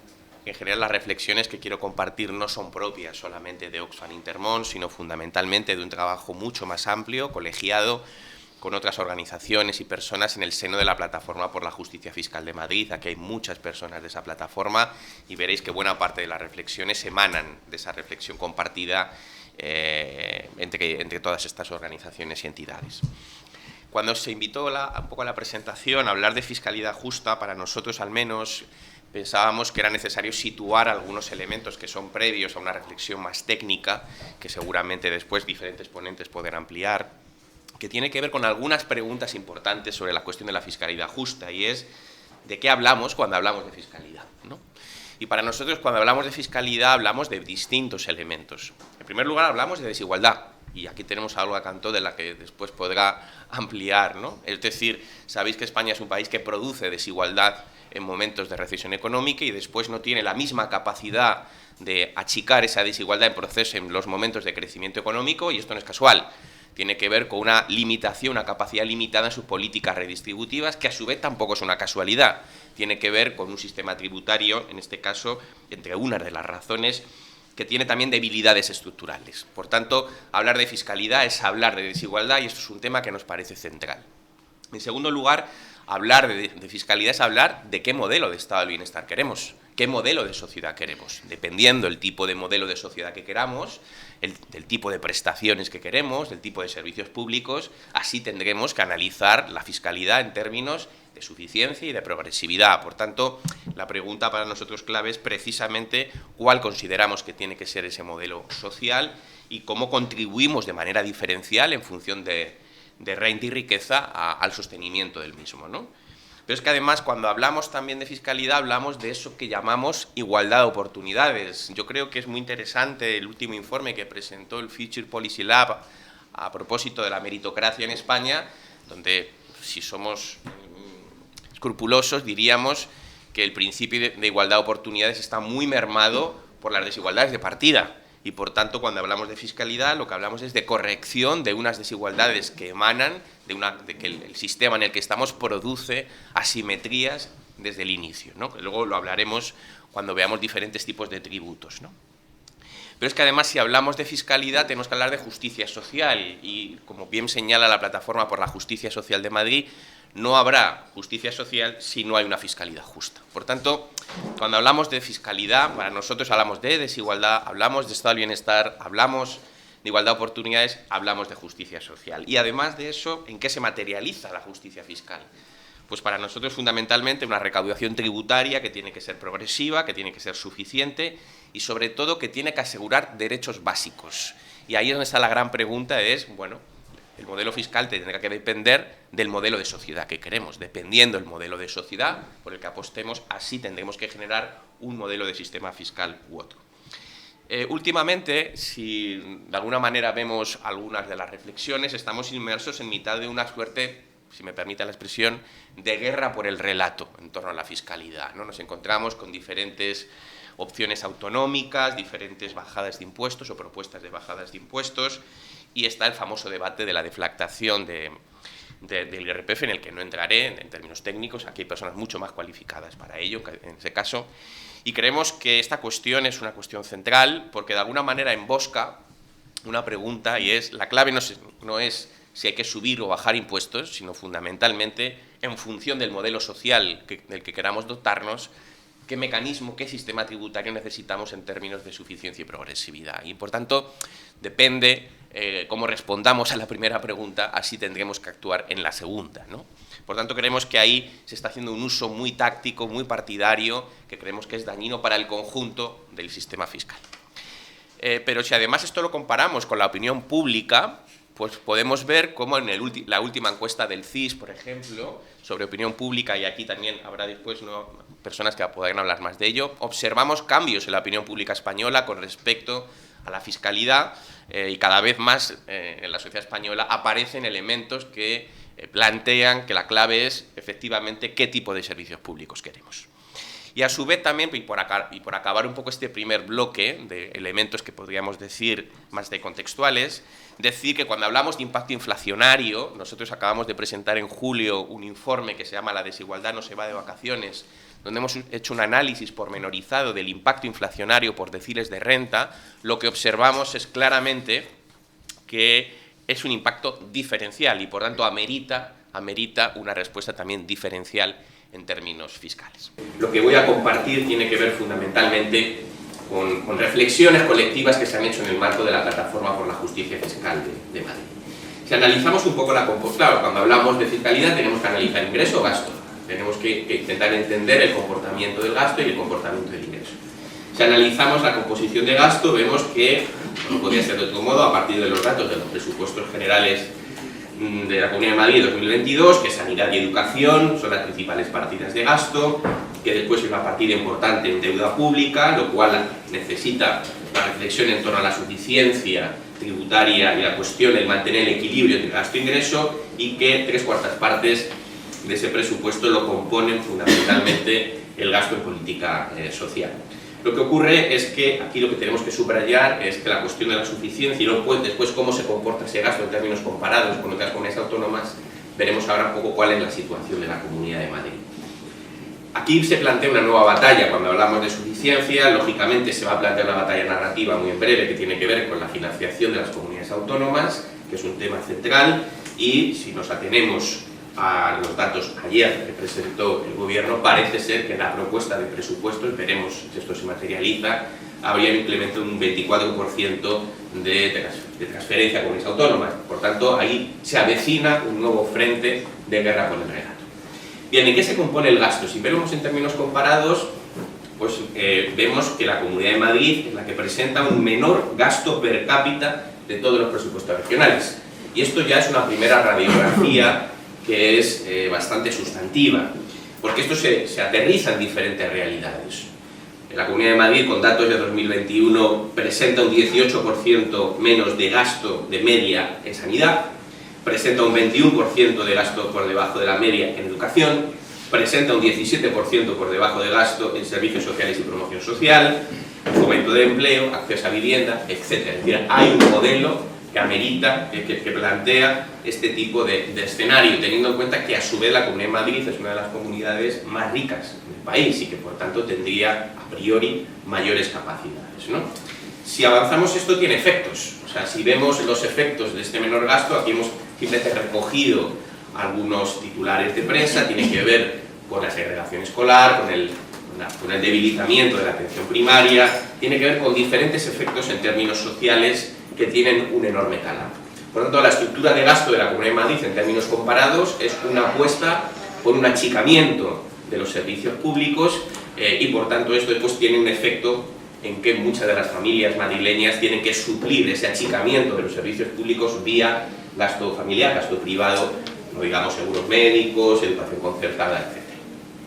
Si nos vamos a la parte de los ingresos, de cómo se compone el ingreso fiscal, algunos elementos, ¿no?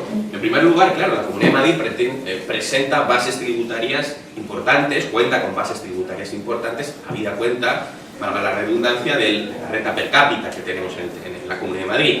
Sin embargo, se sitúa la cola en cuanto a ingresos públicos por habitante, ¿no? Y esto es un elemento que también es central, porque ese déficit de ingreso público, ¿de dónde viene? Pues al menos a partir de los análisis que desde la Plataforma por la Justicia Fiscal de Madrid se vienen realizando, tiene que ver fundamentalmente con que la política fiscal que se ha desarrollado por sucesivos gobiernos autonómicos ha privilegiado fundamentalmente una serie de beneficios fiscales que sobre todo se han concentrado en rentas altas, y eso ha permitido sustraer o debilitar los ingresos tributarios. No entraré en mucho detalle porque yo creo que después se podrá abordar, pero recordemos que cuando hablamos de que se han perdido ingresos tributarios, todas las comunidades autónomas tienen dos vías de ingresos: los ingresos que llamaríamos que son tributos totalmente cedidos, patrimonio, sucesiones, etcétera, e ingresos tributarios cedidos parcialmente, fundamentalmente IRPF, IVA y otros impuestos.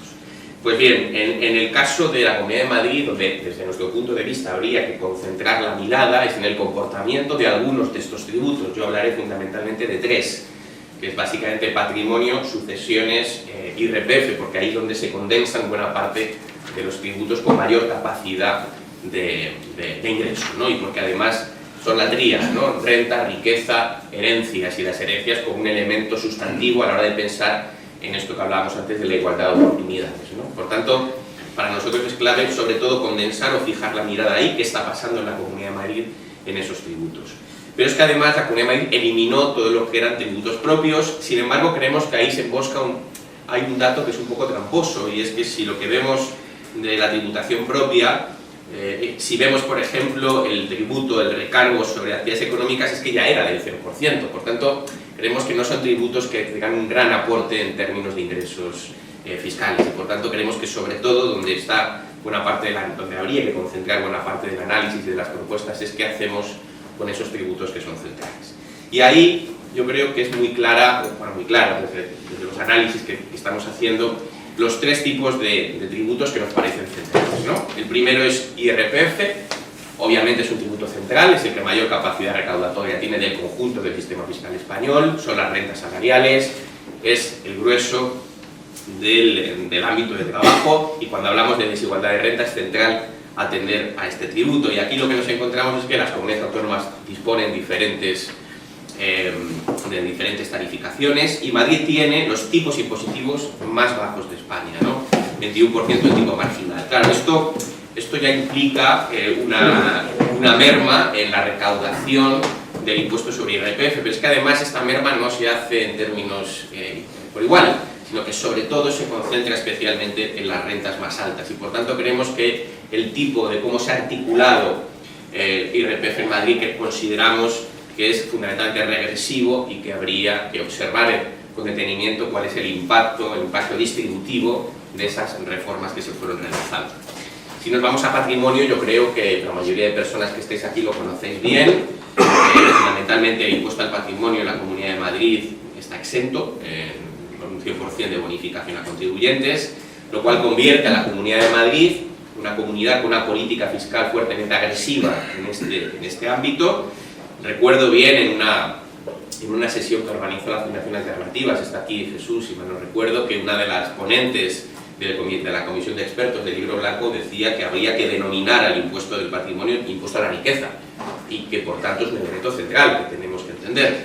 Claro, si la Comunidad de Madrid practica este tipo de propuesta, no solamente debilita la capacidad de ingreso en el ámbito puramente territorial de la Comunidad de Madrid. Recordemos que este impuesto sobre todo afecta a las rentas más altas, especialmente al 0,26% de la población madrileña, que se ve beneficiada por esta excepción. Los recursos del sistema de financiación autonómica penalizan a una comunidad autónoma, o puede ser que esa comunidad autónoma no ejercita su capacidad de la autonomía tributaria. Eso es lo que queremos analizar. ¿A qué se debe esas comunidades o por qué están en esa peor situación? Posteriormente veremos qué consecuencias puede tener eso respecto a la movilidad de los contribuyentes. Tema que ayer se puso de moda otra vez. También habría que hablar largo y tendido, ya que hay mucha gente que podría decir muchas cosas de eso. Bueno, y lo que hacemos en el análisis es centrándonos en la Comunidad de Madrid y en la Comunidad Valenciana. ¿Por qué la comparación? Porque comparten el diagnóstico inicial, pero la explicación es distinta. ¿Por qué la Comunidad Valenciana? Porque nosotros somos de la Comunidad Valenciana y nos interesa.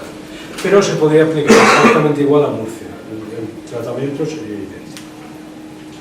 Bien, el diagnóstico de partida. Si miramos los ingresos no financieros per cápita de las comunidades autónomas, ahí está por capítulos, todo explicado, centrémonos en la última columna.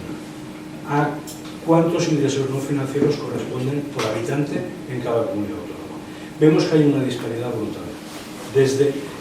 Ya hemos sacado el País Vasco y Navarra, que es otro mundo, pero estas comunidades de régimen común tienen una disparidad brutal.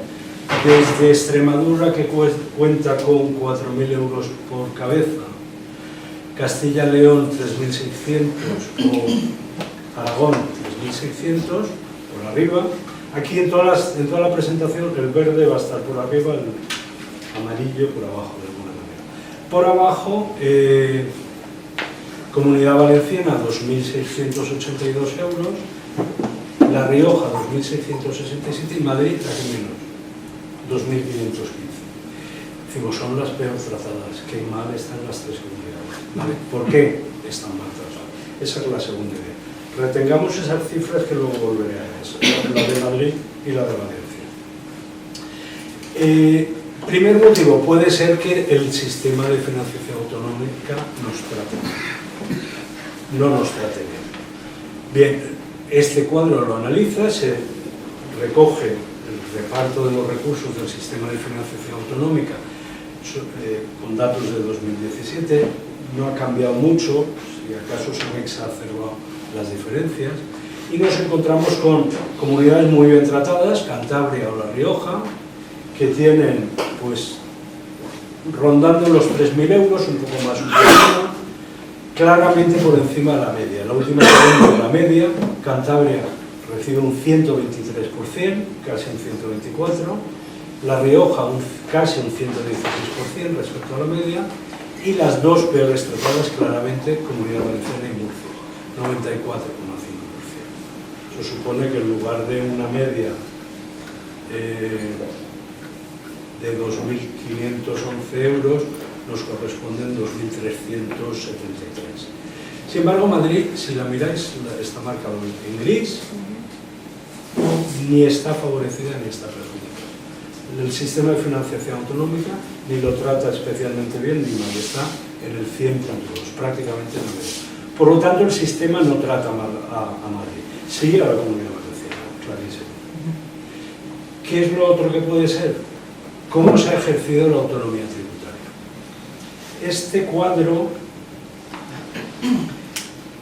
recoge todos los tributos en los que las autonomías tienen cierta capacidad y lo hemos dividido en cuatro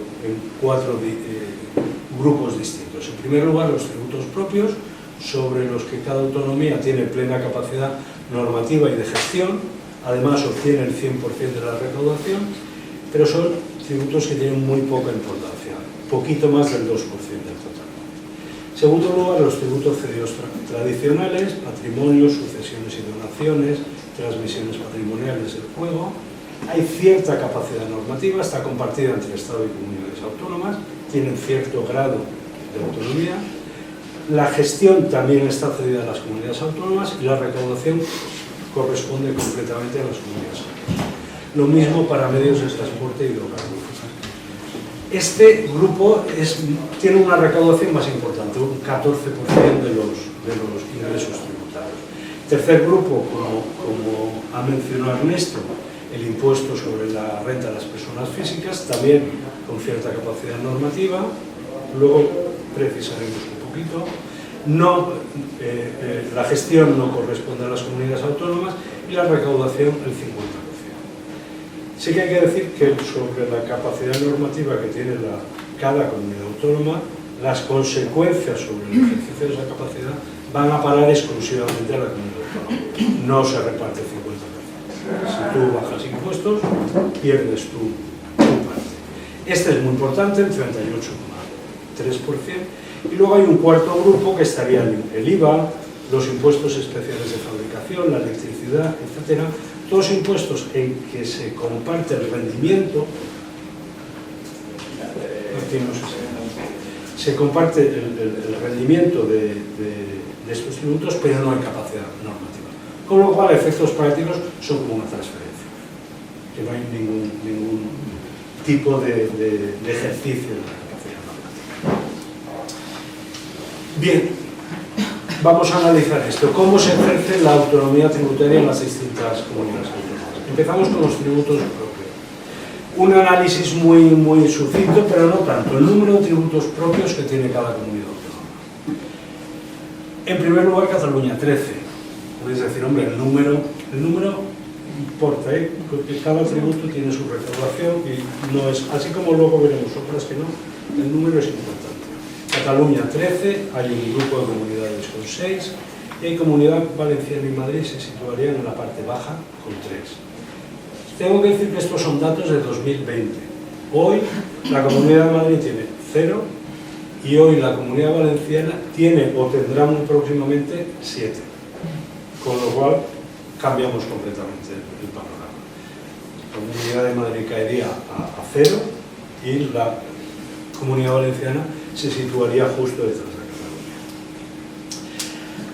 Por lo tanto, aquí sí que vemos ya diferencias en el ejercicio de la autonomía tributaria. Respecto a los tributos cedidos, patrimonio. Patrimonio hay 3 elementos sobre los que las comunidades autónomas tienen capacidad normativa. El mínimo exento, la tarifa y las bonificaciones. El mínimo exento por defecto, digamos, son 700.000 euros. Algunas comunidades lo han bajado para aumentar la recaudación. Aragón, Cataluña, Comunidad Valenciana y Extremadura. Comunidad Valenciana aquí sale 600.000, hoy por hoy son 500.000. De manera que para recaudar más. La tarifa también hay una de referencia, la que quedó, llamamos estatal, por llamarla de alguna manera. También algunas comunidades autónomas la han ejercido al alza para aumentar la recaudación, entre ellas la Comunidad Valenciana. Y el tercer elemento, las bonificaciones. Hoy por hoy, la única comunidad que ha ejercido de manera radical la capacidad normativa a la baja ha sido Madrid, porque ha de facto eliminado el impuesto. Ha introducido una bonificación del 100%, con lo cual hay quien lo tiene que declarar, me parece que son contribuyentes de más de 2 millones de euros, pero no lo pagan, tienen que hacer la declaración. Eso nos viene bien por los datos luego. Por lo tanto, aquí de nuevo, Valencia tira para aumentar los ingresos derivados de estos tributos cedidos, Madrid renuncia directamente a estos ingresos. En el impuesto de sucesiones y donaciones hay 2 grandes puntos donde se puede ejercer ese poder tributario. En la tarifa había una de referencia, hay quien la ha establecido a la baja, al alza, la Comunidad Valenciana, hay quien la ha reducido, Cataluña, Galicia y Madrid. Y la segunda parte son las bonificaciones. Aquí hemos recogido solo las del grupo 2 porque hay muchos casos, muchas excepciones, pero estas son las más importantes. Para el grupo 2, que es el más frecuente, han ejercido a la baja claramente Andalucía, Cantabria, Extremadura, Madrid y Murcia. De nuevo, Madrid tiene una bonificación del 99%, como ha dicho Ernesto, es decir, pagas el 1% de lo que se devengaría por el impuesto. Transmisiones patrimoniales y actos jurídicos documentados. Respecto a la referencia, algunas comunidades han subido el tipo tanto de inmuebles como de actos notariales, por ejemplo la Comunidad Valenciana, o Cataluña, o Galicia, o Cantabria. Otras comunidades han bajado los tipos, Madrid. IRPF. En IRPF tenemos capacidad normativa en el diseño de la tarifa, en el mínimo personal y familiar y en el número de deducciones.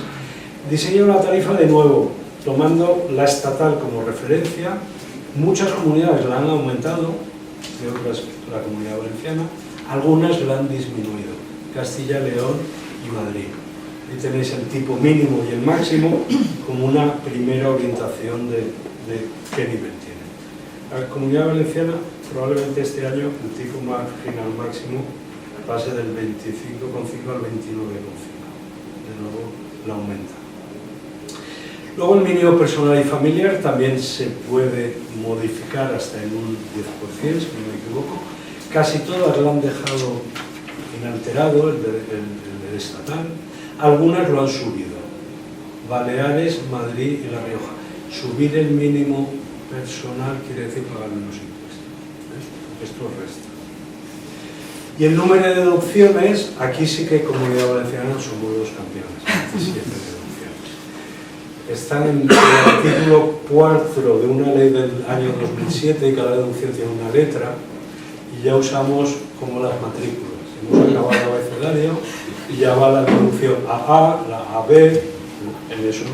Ahora, aquí sí que el número de deducciones no es demasiado relevante. ¿Por qué? Porque os digo que de estas 27 son importantes 4. Puede haber 15 pequeñas y el resto directamente no hay contribuyentes. Haces un análisis y no sale nadie que la pague. Les llamamos las deducciones soufflé, que aparentan mucho pero no tienen coste recaudatorio. Por lo tanto, justamente el número de deducciones no es muy buen indicador. Por ejemplo, Extremadura tiene muy pocas, pero son muy centradas con un coste importante. Bien, por lo tanto, aquí de nuevo en el IRPF, Madrid ha tirado el ejercicio hacia la baja, Comunidad Valenciana y Murcia al alza. Bien, vamos a ver esto qué efectos... ¿Ya? ¿Sí? ¿Qué efectos ha tenido la recaudación? Bueno, no os cuento esto, que es muy... la metodología es muy... no vale la pena. Este es el que me interesa mucho. Aquí tenéis cada uno de los tributos, ese ejercicio de la capacidad normativa, qué consecuencias ha tenido. Madrid, en propios, esto es aumento o disminución de la recaudación per cápita. Madrid, en tributos propios, aumentan 5 en el 2020, hoy 0. En el 2017, perdón, hoy 0. Todo lo demás, las medidas que han metido, reducen la recaudación per cápita. Por ejemplo, patrimonio en 153 euros por cabeza, por habitante, porque por declaración son 60.000 euros menos. Sucesiones, 400 euros menos por cabeza. Transmisiones patrimoniales un poquito más, por el método de cálculo. Y IRPF, 77 euros. En total, ha perdido 632 euros por cabeza como consecuencia del ejercicio de la capacidad normativa. Valencia, ¿qué estamos haciendo? Como estamos muy mal en el sistema de financiación, no tenemos más remedio que ir a buscar recursos de donde podemos. Aumentamos los tributos propios, en ISD sí que hay una pequeña reducción, transmisiones lo aumentamos, IRPF lo aumentamos, en total aumentamos 81 euros por cabeza. Y con estos datos me vuelvo al cuadro del principio, que era este. Acordaos que Madrid estaba el que estaba más bajo, 2.515, y Valencia un poquito detrás, 2.682. Pero hemos visto que el sistema de financiación autonómica a Madrid no lo afecta, no lo maltrata, la Comunidad Valenciana sí. Sin embargo, Madrid sí que renuncia a 632 euros. Si no hubiera renunciado a sus 632 euros, sus ingresos no financieros por habitante serían 3.147. Estarían muy por encima de la media. Valencia le ha ocurrido lo contrario, tiene que recurrir a tributos propios. Si no lo hubiera hecho, estaríamos los peores, 2.601. Quiero decir, el mismo diagnóstico de partidas, si analizas, responde a causas muy distintas. Madrid, 4.111 millones de coste de ejercicio de esta capacidad normativa. La Comunidad Valenciana saca 400 euros adicionales con el ejercicio de esta capacidad normativa. Esto se supone que tiene consecuencias en la movilidad de los contribuyentes. Tampoco me voy a extender aquí mucho. Hay algunos estudios sobre movilidad, entre otros de Julio López Laborda y Fernando Rodrigo. Todos los estudios detectan cierta movilidad hacia Madrid. Nosotros hemos hecho una estimación con los datos que disponíamos, que es muy interesante. Fijaos, aquí se recoge la movilidad media de asalariados y pensionistas, solo asalariados y pensionistas. La movilidad no se centra en asalariados y pensionistas, pero el dato que tenemos es ese. Y hemos recogido por periodos porque entre 2005 y 2007 prácticamente no se había ejercido la capacidad normativa, con lo cual lo que ocurre este año pensamos que es la tendencia natural de cada comunidad autónoma en ganar o perder población. El resto de los periodos sí que se ha ejercido esa capacidad normativa y es posible que se detecten cosas. ¿Qué se detecta aquí? Fijaos. Que con el marrón, ocre, no sé qué color, marrón. Hay algunas comunidades que históricamente pierden habitantes y contribuyentes. Asturias, Cantabria, Castilla y León, Extremadura, Galicia, la España vaciada, de alguna manera. Y lo han hecho antes de ejercer la capacidad normativa y después. Siempre los saldos son negativos. Hay comunidades que siempre han aumentado los contribuyentes, en verde. Baleares, Cataluña y Murcia. No importa antes o después, siempre aumentan los contribuyentes, por distintos motivos. Hay dos casos raros. Madrid, antes de poder ejercer la capacidad normativa, perdía contribuyentes, 10.000 al año. Después de ejercer la capacidad normativa, ha ido ganando contribuyentes.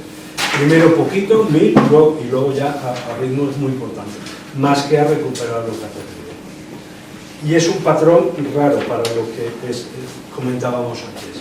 Comunidad Valenciana le pasa lo contrario. Antes de la competencia fiscal ganaba contribuyentes, pero a partir de que se han metido medidas de competencia fiscal los ha ido perdiendo. Es otro indicador de que parece que sí que hay movilidad real o ficticia, porque la real al final puedes decir, bueno, cada uno busca la comunidad autónoma que más se acomoda a sus gustos, pero nos tenemos que mucha movilidad es ficticia.